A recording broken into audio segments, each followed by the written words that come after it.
內向嘅事業狂，你哋係咪成日都一心撲喺工作上面默默努力，但係又發現到事業發展到一定嘅階段就會有瓶頸位呢？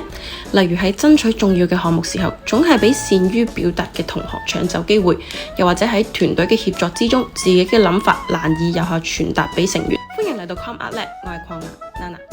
其實掌握關鍵嘅溝通技巧就可以打破到呢啲障礙，實現到事業嘅飛躍啦。接落嚟就為大家揭曉5個實用嘅溝通技巧啦。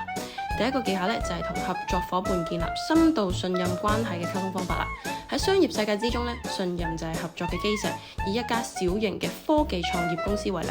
創辦人係一個內向嘅技術天才。喺尋求同大型企業合作嘅時候佢並冇急於展示產品，而係先深入了解對方企業嘅痛點同埋長期戰略目標。喺初次會面上面佢真誠咁講：我知道貴公司一直致力於提升用戶體驗，而我哋喺人工智能交換技術上面嘅研發啱啱好可以為貴公司嘅產品解決到喺用戶操作嘅便捷性上問題，提供到方案。喺後續嘅溝通之中佢唔單止展現咗技術嘅優勢，仲分享咗對合作嘅長期規劃，例如係定期嘅技術升級、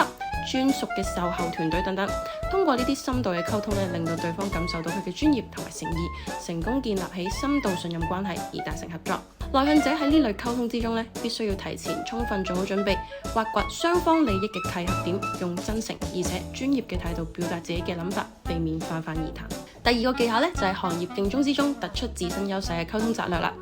有一位內向嘅設計師喺競爭激烈嘅設計行業之中面臨到眾多嘅競爭對手。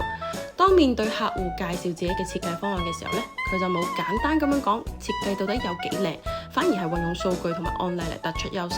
我之前為過一間類似貴公司嘅定位品牌設計包裝，採用咗創新嘅色彩配合同埋簡約嘅線條設計。當產品上市之後喺3個月之內銷售增長咗超過30%，而市場佔有率提升咗10%。對於今次貴公司嘅項目我結合咗品牌理念同埋目標受眾喜好，設計咗呢一個方案，預計可以喺提升品牌識別度嘅同時亦都有效降低包裝成本15%。通過具體嘅數據同埋成功嘅案例令到客戶清晰咁樣睇到佢嘅設計帶來嘅實際價值，從而喺競爭中脫穎而出。咁內向嘅事業狂喺溝通之中就要善於總結自身過往嘅戰績，用數據說話，清晰咁樣講述自己嘅優勢，能夠為對方創造乜嘢嘅獨特價值。第3個技巧就係拓展新業務領域時嘅溝通技巧啦。一家傳統製造業嘅企業想要拓展線上業務，內向嘅業務經理就負責同互聯網嘅營銷團隊對接。佢先就係做咗大量嘅功課，了解互聯網營銷嘅基本模式同埋術語。喺溝通嘅時候就話啦：我知道我哋傳統製造業喺互聯網營銷方面係新手，但係我哋有優質嘅產品同埋穩定嘅供應鏈。我希望可以借助你哋嘅專業能力，從用戶需求出發，為我哋嘅產品制定合適嘅線上推廣方案。例如係先從短視頻營銷入手，展示產品生產嘅過程同埋使用場景，吸引用戶關注。佢唔單止冇扮明，而係坦誠咁樣講述自己嘅不足，同時表達咗合作嘅誠意同埋明確嘅方向，順利同互聯網團隊展開合作，成功開拓新業務嘅領域。喺拓展新業務溝通嘅時候，內向者就要保持學習嘅態度，坦誠自身嘅短處，同時突出自身嘅既有優勢，共同探討合作嘅路徑。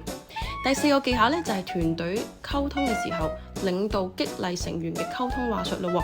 一個內向嘅項目經理帶領團隊完成一個複雜嘅項目，喺項目嘅初期面對成員嘅為難情緒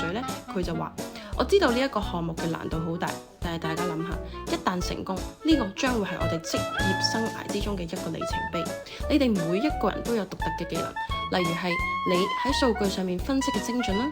你喺創意策劃上嘅奇妙思想啦。我哋一齊努力，我會全力為大家提供支持同埋資源，相信我哋一定可以攻克難關。咁喺項目執行之中佢亦都及時咁樣肯定成員嘅每一個小進步啦。你今次報告嘅細節處理得非常之好啊，大大咁提升咗報告嘅專業性。通過呢一啲激勵嘅話術團隊成員嘅積極性被充分咁樣調動，於是就順利完成咗項目啦。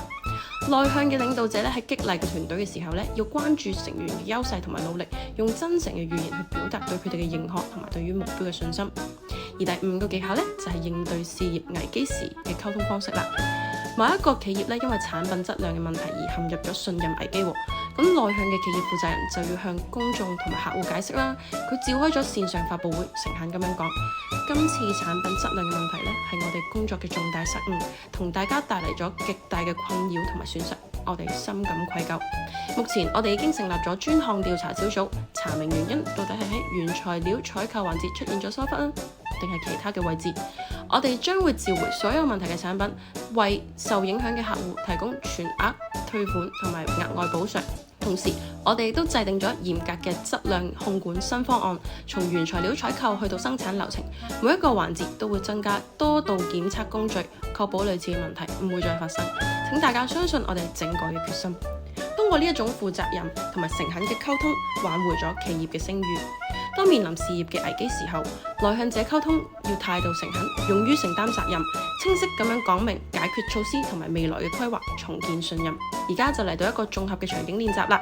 假設你係一間餐飲企業嘅老闆，企業近期嘅業績下滑，市場競爭激烈，同時員工嘅士氣低落。運用今日學到嘅溝通技巧，你又會如何通過同合作夥伴溝通去尋找新嘅合作機會呢？如何同客戶突出自身嘅優勢，吸引顧客？又如何激勵員工提升業績？如何應對業績下滑嘅危機呢？請大家喺評論區嗰度分享自己嘅解決方案啦！記住，掌握到呢啲溝通技巧咧，內向嘅事業狂都可以突破你嘅事業瓶頸，創造新嘅高峰㗎。